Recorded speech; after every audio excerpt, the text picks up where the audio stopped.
అందరికీ నమస్కారాలు. ఈరోజు మళ్ళీ ఒకసారి ఢిల్లీకి వచ్చి దగ్గర ఈరోజు ఒక 7 మంది మంత్రులు కలిసి రాష్ట్రానికి సంబంధించిన అనేక విషయాలు చెప్పి అవన్నీ కూడా క్లియరెన్స్ తీసుకోవడానికి ప్రయత్నం చేస్తున్నాను. గడిచిన 5 సంవత్సరాలు 1924 చేసినటువంటి విధ్వంసం చూస్తే కనీసం 10 సంవత్సరాలైనా సరే మినిమం టైం పడుతుంది. కనీసం ఇది ట్రాక్లో పెట్టాలంటే మేము ఎన్నికల్లో కూడా చాలా స్పష్టంగా ఎన్డీఏ ఒక హామీ ఇచ్చాం. రాష్ట్రం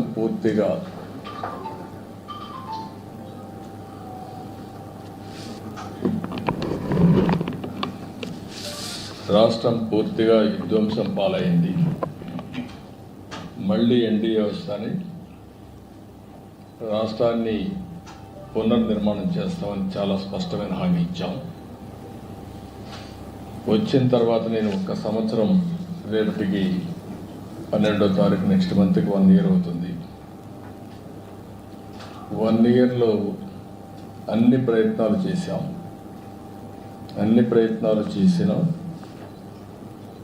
మళ్ళీ అన్ని డిపార్ట్మెంట్ని ట్రాక్లో పెట్టడానికి సమయం పడుతూ ఉంది.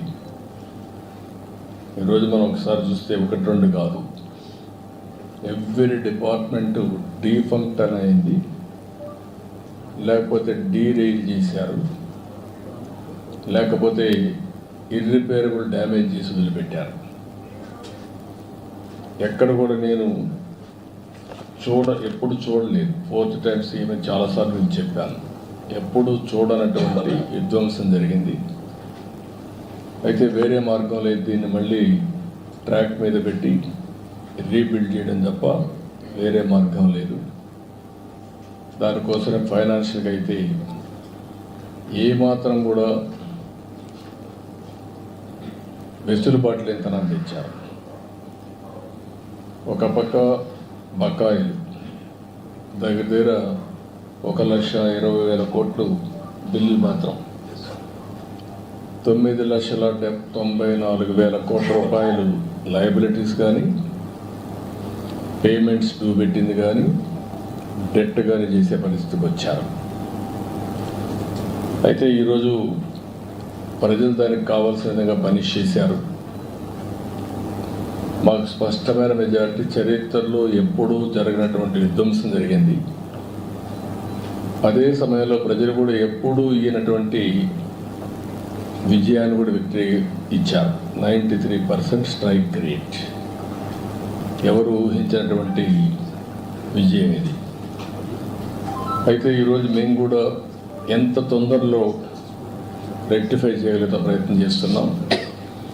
ఒక పక్క అమరావతి, ఒక పక్క పోలవరం, ఇంకో పక్క విశాఖపట్నం స్టీల్ ప్లాంట్ని ఒక ప్యాకేజ్ తీసి మళ్ళా రివైవ్ చేయడం, విశాఖపట్నం రైల్వే జోన్, ఇండస్ట్రీస్ కూడా డొమెస్టిక్ ఇన్వెస్ట్మెంట్ ఈ సంవత్సరంలో హైయెస్ట్ ఆంధ్రప్రదేశ్ రావడం, ఇవన్నీ కూడా చేసుకుంటున్నాయి. ఈరోజు నేను ఇక్కడికి వచ్చినప్పుడు 5-6 మంది మంత్రుల్ని 7 మంది మంత్రులు కలుస్తున్నాను. ఒకటి ఏదైతే ప్రహ్లాద్ జోషిని కలిసాము, Andhra Pradesh integrated clean energy policy ఒకటి తీసుకొచ్చాము. ఈ పాలసీ ప్రకారం 72 గిగావాట్ల పవర్ని గ్రీన్ ఎనర్జీ ఉత్పత్తి చేస్తామని చాలా స్పష్టమైన హామీ ఇచ్చాం. ఒరిజినల్గా అయితే 160 గిగావాట్లు ఉత్పత్తి చేయాలని, దేశం మొత్తం 500 గిగావాట్ల non fossil fuel based energy capacity తయారు చేయాలని ఒక లక్ష్యంగా పెట్టుకున్నారు. ఆ లక్ష్యాన్ని మేజర్ చంక్ ఆంధ్రప్రదేశ్లో వచ్చేట్టుగా మేము ఒక ప్రోగ్రాం పెట్టుకొని ముందుకు పోతున్నాం. దీంట్లో వారిని కోరింది ఈరోజు మేజర్గా 28,346 కోట్ల రూపాయలు green energy corridor transmission lines అడిగాం. ఇది చాలా అవసరం. ఎనర్జీని ఉత్పత్తి చేయడమే కాకుండా దాన్ని ట్రాన్స్మిషన్ కూడా చేయాల్సిన అవసరం ఉంది. దానికి ఒప్పుకున్నారు, చేస్తామని చెప్పి హామీ ఇచ్చారు. రాయలసీమలో 11 గిగావాట్ సోలార్ పవర్ని ట్రాన్స్మిట్ చేయాల్సిన అవసరం ఉంది. పంప్డ్ ఎనర్జీ కూడా ఒక 7,370 మెగావాట్లని ఇది చేయాల్సిన అవసరం ఉంది. ఈ రెండింటి కూడా వారికి చెప్పిన తర్వాత దాన్ని పాజిటివ్గా తీసుకొని చేస్తా అన్నారు. అదే సమయంలో ఏదైతే సోలార్ రూఫ్ టాప్ సూర్యగారు ఈ కార్యక్రమం కింద ఒక 30 లక్షల కుటుంబాలకి కరెంట్ ఇవ్వాలనుకుంటున్నాం. దాన్ని కూడా క్లియరెన్స్ ఇవ్వమని చెప్పి అడిగాను. ఇది డిమాండ్ డ్రివన్ ప్రోగ్రామ్ కాబట్టి మీరు ఎంత చేసి అంత ఇస్తామని చెప్పారు. దాని ప్రకారం మ్యాక్సిమం వెళ్తున్నాం. ఇది కూడా క్లియర్ చేయడం జరిగింది. అందుకే కాన్స్టిట్యున్సీకి మినిమం 10,000 రూఫ్ టాప్ సూర్యగారి కింద ముందుకు పోతున్నాం. ఇది కూడా వార్ ఫుటింగ్లో ఎస్పెషల్లీ వీకర్ సెక్షన్స్కి ఎస్సీ ఎస్టీ ఫ్రీగా ఇస్తాం. గవర్నమెంట్ ఆఫ్ ఇండియా ఇచ్చేదే కాకుండా బీసీలకు అదనంగా ఒక 20,000 రూపాయలు అదనంగా ఇస్తాం. దీన్ని పెద్ద ఎత్తున టేకప్ చేశాం. ఇంకొక పక్కన సబ్స్టేషన్ ఫీడర్ లెవెల్లో కుసుమ్ కింద 2,000 మెగావాట్లు ఉత్పత్తి చేయడానికి అనుమతి ఇచ్చారు. అది కూడా శాంక్షన్ చేశారు. దాన్ని కూడా తీసుకొని ముందుకు పోతాం. దీంతో ఆంధ్రప్రదేశ్ గ్రీన్ ఎనర్జీ హబ్గా తయారవుతుంది. రాయలసీమలో అడ్వాంటేజ్ ఉంది. ఒక పక్క సోలార్ ఎనర్జీ, ఇంకొక పక్కన ఏదైతే విండ్ ఎనర్జీ, మూడోది పంప్డ్ ఎనర్జీ. ఈ మూడు కలిపి బ్యాటరీ కూడా పెట్టుకోగలిగితే 24/7 పవర్ వచ్చే పరిస్థితి వస్తుంది.